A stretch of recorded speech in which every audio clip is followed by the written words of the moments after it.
Hello and welcome to lecture number 5 of the LQAS online series. In this lecture, we will take a closer look at how we use LQAS for monitoring purposes. Specifically, we will see how to assess the performance and quality of services at the local level and how to make management decisions assessing the performance of supervision areas considering coverage benchmarks and average coverage estimates. Specific objectives for this particular lecture include how we could use LQAS for monitoring quality of primary healthcare services and how to make management decisions at the supervision area level.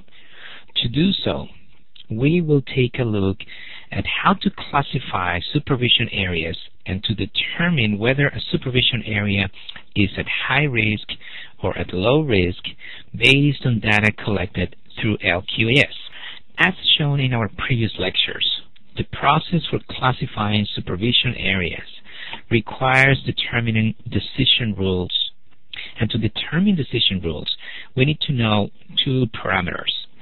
For baseline surveys, we will need the sample size per supervision area and the average coverage estimated for the entire program area.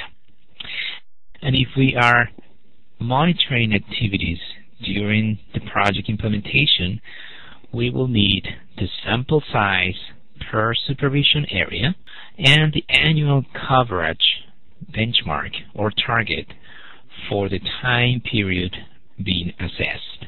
And as discussed before, as your project may use parallel sampling for distinct population groups, we may need to determine decision rules for larger sample sizes when aggregating data from all supervision areas and from all the parallel samplings for the indicator being assessed.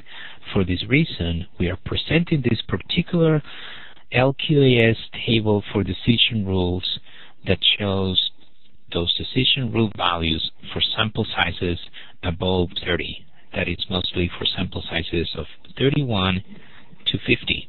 Now, before we take a closer look at examples of monitoring using LQAS to classify supervision areas, I would also like to remind you the table shown in this slide that helps you determine the priority status by supervision area based on the coverage target and the average estimates for the entire program area. This is a table that we introduced in a couple of previous lectures, and it comes quite handy, especially for classifying supervision areas for monitoring purposes.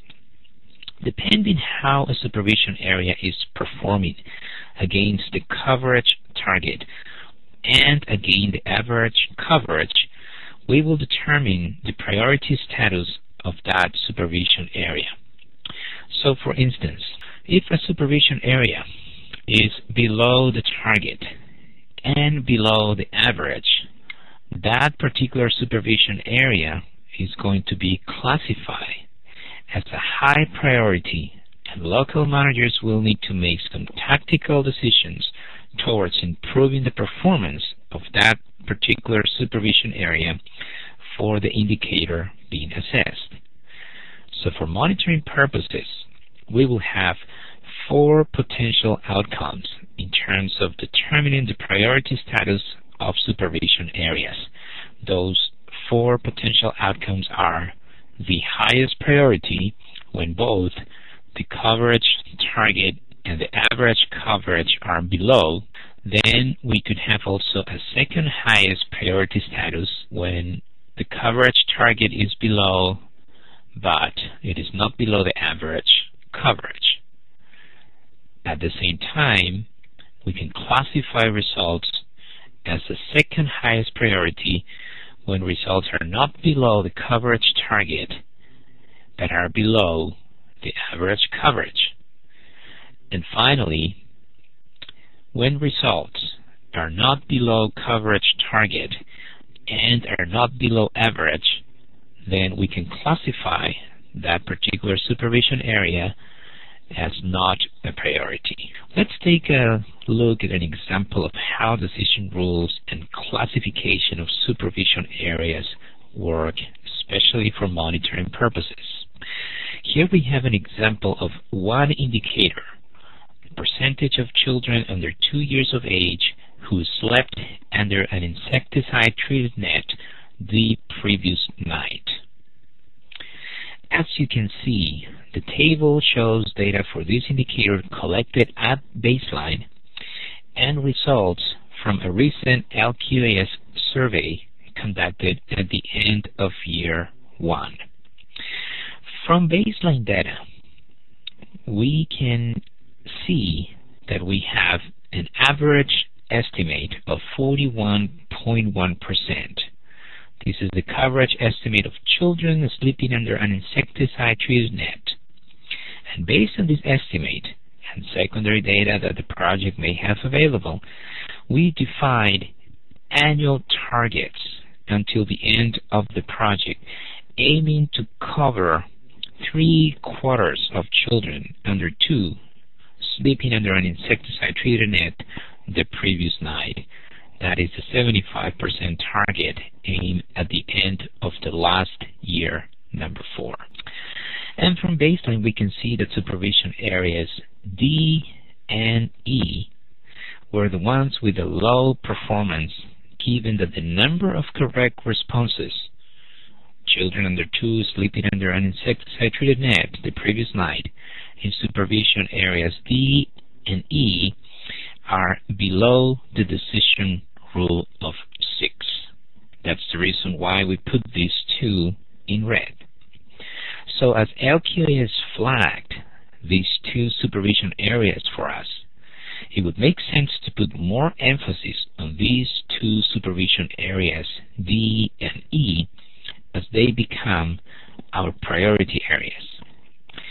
Now let's assume we just finished our first LQAS monitoring round at the end of year 1. And the results are shown in the respective year 1 column. As you can see, now we have 2 sets of decision rules to use. One corresponding to the target of 50% in year 1, and another decision rule corresponding to the average coverage of 42.1%.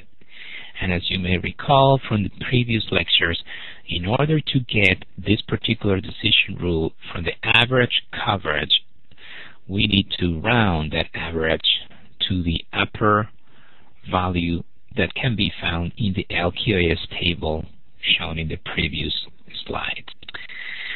What can we say about these results? Although we can see a small increase in the overall average coverage from 41% to 42%, we still identify supervision areas D and E as our high priority areas. Why? Simply because both supervision areas D and E are below the average coverage decision rule of 6 and are below the target decision rule of 7.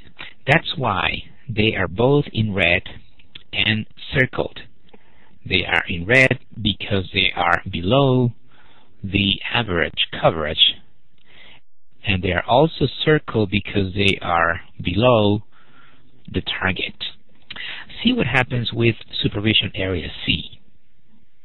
This supervision area is not below the average, but it is below our target. Therefore, this supervision area, C, should be classified as our second highest priority. This information will help us to make informed decisions.